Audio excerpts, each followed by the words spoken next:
On to this now. The Press Council of South Africa says it is unfortunate that the independent media group has responded to the recent finding against them by attacking the organization. The media group, which owns the Star, the Cape Times and Cape Times newspapers, rather, was expelled by the Press Club for refusing to adhere to sanctions issued by the Press Ombuds Office following a complaint lodged by News 24 reporter Karyn Maughan about a column which compared her to Leni Riefenstahl. Media Monitoring Africa's William Bird joins us now for more on that. Good to have you, William, and thank you very much for your time. You were amicus curiae to this particular matter. Why did you firstly choose to join the matter? Hi, good evening. Yeah, I mean, we joined it because we felt that that particular article had gone a step too far, and we thought we needed to lodge a complaint with the Press Council. As it turned out, the Press Council said that we should rather join as an amicus, which we did, and we followed the process. So there was nothing unusual about what we did. It was part of the standard complaints procedure that was there. And the basis on which we joined was around this issue of fair comment. And it's a really interesting idea about what constitutes fair comment and allowing, and testing the limits of freedom of expression. And that's what this particular piece did. And it's the Press Council ruled. And unfortunately, instead of choosing to adhere to the Press Council's ruling, the IOL and the Independent Media Group chose instead to attack both the Press Council and ourselves, and in fact me personally. So it's been a very unpleasant series of incidents relating to this, and all because we used the avenues available to us. I was taking you, William, was that there are those who would say media freedom or so-called pluralism would be threatened by this particular ruling. Well, I think that's just patently not supported by any evidence whatsoever. You know, the Press Council exists to make rulings, whether they are in support or against the different members. And part of the terms of that is that you adhere to those rulings. It's the way that due process works. And in this particular instance, the ruling was, unfortunately for IOL, against them. It was well reasoned. If people think that, what I would strongly encourage them to do is go to the Press Council's website. You can see all of the papers there. Read them for yourselves, and then you can decide if there was anything untoward and anything unfair. The consequence of it would have been that the IOL would have had to accept responsibility for their egregious pieces that they've written, and they would have to have issued an apology. Now, that's not anything that undermines media freedom. If anything, that reinforces and supports its very existence.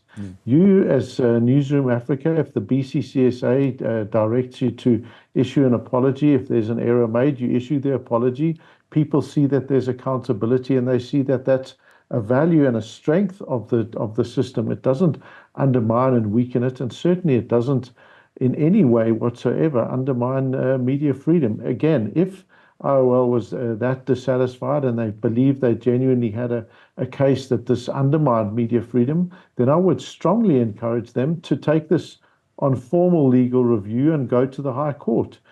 That's the process. You're saying at a personal level, you've also received some attacks as well. What were you attacked for? Well, it seems that because we joined as an amicus, they decided to suggest that we were doing this for nefarious purposes. They attacked me in my personal capacity, and they attacked the organization. They suggested that the work that we do with children, for example, is about grooming them into believing some kind of Western imperialist agenda or some such nonsense. And again, the things that they are alleging are so embarrassingly inaccurate and just incredible and discreditable that they're not even worth engaging with. Again, if IOL was of a view that they had a legitimate case that this was undermining genuinely media freedom, what they could and should be doing is taking this to the High Court for a formal review. Yeah. That's the option open to them. If they don't do it, you have to ask why. What I would encourage anyone to do is go and read the papers, and then they can decide for themselves. Is this about undermining media freedom, or is this about a news organization failing to want to take account for what is clearly and unequivocally horrific and awful, unprofessional, anti-journalistic behavior? Yeah. That fact alone, that I mean, we are living in a space in the media where I suppose what you write and what you advocate for could, in some kind of way, be interpreted as your political loyalty to the administration, or be influenced by some economic considerations. How would a body like the Press Council of South Africa, I suppose, not necessarily immune itself, but portray itself as independent of such influences? So, one of the attacks against them has been that they are just an instrument of News 24 and of ourselves. Apparently, we've been able to direct them. And it's just absolute nonsense. You look at the caliber of people there. You're talking about retired judges that are there, that are in charge of the appeals. These are not people that are a bunch of idiots who don't know what they're doing. These are highly skilled, highly capable people. And more importantly, all you need to do is go and read the evidence that's there on record. It's striking to me that in all the kind of responses to this, in making all manner of untested and completely false allegations about the Press Council, they don't quote the ruling. If you look at the way court cases work, when you go and you say you appeal, they quote the thing, they cite the reasons where the errors were made, they cite the court cases, and this just hasn't happened. So I'll give you one quick example. Yes. In their decision to appeal, they said that MMA only appeared as an amicus at that hearing, and that they weren't given an opportunity to respond to the issues that we had raised.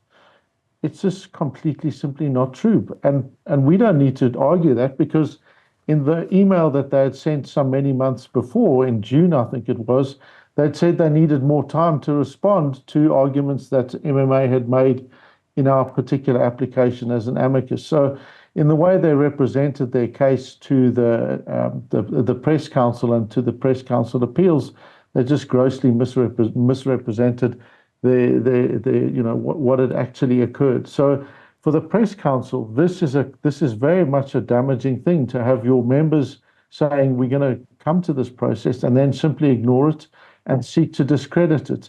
So I think that the Press Council had very little choice other than to say, we're expelling you from this process because you're not abiding by or playing by the rules. Now, again, if I was IOL and I believed that I genuinely had a case in this particular instance, and I genuinely believed that Media 24 and MMA were directing the Press Council to rule against the IOL as some part of a discreditable plan, by all means, go to the High Court, challenge it in the High Court on formal review. Let it be opened in open court so that people can see these egregious human rights arguments that we're making, that we are pursuing an evil agenda of, trying to discredit them. The only issue that you will find if and when they choose to do that, is that, in fact, they don't have a case there. And I suspect they won't be able to take it to a court on review, because their lawyers will tell them, you don't stand a chance. Let's just pull one of the issues, for example, that you would have wanted to raise, the material facts not considered. Do the findings support that view? So if you look at that original case, they do. It wasn't the case, or the hearing was before three people, the independent panelists of the Press Council. And they heard it. It took the better part of a day to hear it, to hear from all sides and to hear the views of all people. This is following the actual written submissions that were made. And then they issued what was a fairly considered and lengthy judgment. Now, of course, you can take issue with some of the points and people can raise that, but that wasn't the approach that IOL took. They didn't choose to go on the basis of the facts. They made all sorts of allegations that were just not borne out by the facts when they challenged and wanted to lodge an appeal. So, the facts are there. If people don't want to believe me, or they don't want to believe the News 24, they must just go and read the papers, and then they can decide for themselves. If they think that there was some egregious violation of IOL's rights as a media house.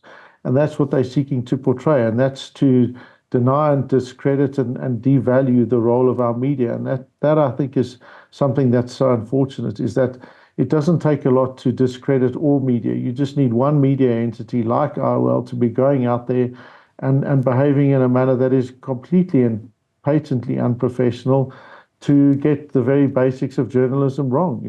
You're publishing things that have at best a passing relationship to the truth and to accuracy, and these things they simply haven't pursued. It's a very worrying kind of place that we're at now, that the Press Council had no other option but to expel a critical media house. Yeah. On that note, I mean, what does this say around having a regulatory obligation, rather, the important role that policy plays, especially for media houses? So, the thing about the Press Council as a co-regulatory body is it's there and it works on the basis that people buy into that particular system. So all of the media, so the overwhelming majority of our media, certainly print and online, are members of the Press Council. You've got some broadcasters that are also members of it, the SABC as an example, and that works on the basis that it says, if you belong to this, you agree to adhere to the principles as set out and as established in the press code. And once you agree to bind yourself to that, it means that when the press code finds and when the Press Council finds against you, you need to adhere to that. If you're not happy, you can challenge it and you can lodge an appeal. And if you're still not happy, you can take that decision itself on review to the High Court. So there are lots of options open to make sure that the system works. And that's very much in line and in keeping with how due process and our judicial system works. And it's exactly the same for the BCCSA. So if someone takes Newzroom Afrika to the BCCSA, Newzroom Afrika isn't happy with the decision, they can take it on appeal. If they win that appeal, then it changes. If they lose that, they can then take that again to the High Court on formal review. And that's the same thing that would happen if you go to our normal court processes. And these things are really important because they talk about mechanisms of accountability for our media, in order to ensure that if I, as a member of the public, or anyone as any member of the public, feel aggrieved by something that any one of our credible news organizations does, we've got a method of accountability and a method of making sure that we can get some form of justice in terms of those particular principles. Now that IOL's been kicked out, it means that if you want to lodge a complaint with them, you've got very little real recourse, because they say that they've got an internal ombud, but there's no independence of that ombud from the actual news organization itself. And that's the whole problem with a news organization seeking to say that they've got their own process. It isn't to say that there isn't space for that kind of thing, but when you've got a complaint of this kind of nature, you do need that to be dealt with in accordance with a body that's credible and independent of the actual news organization itself. William Bird, appreciate your time. Thanks so much for coming on. Thank you. Media Monitoring Africa's William Bird.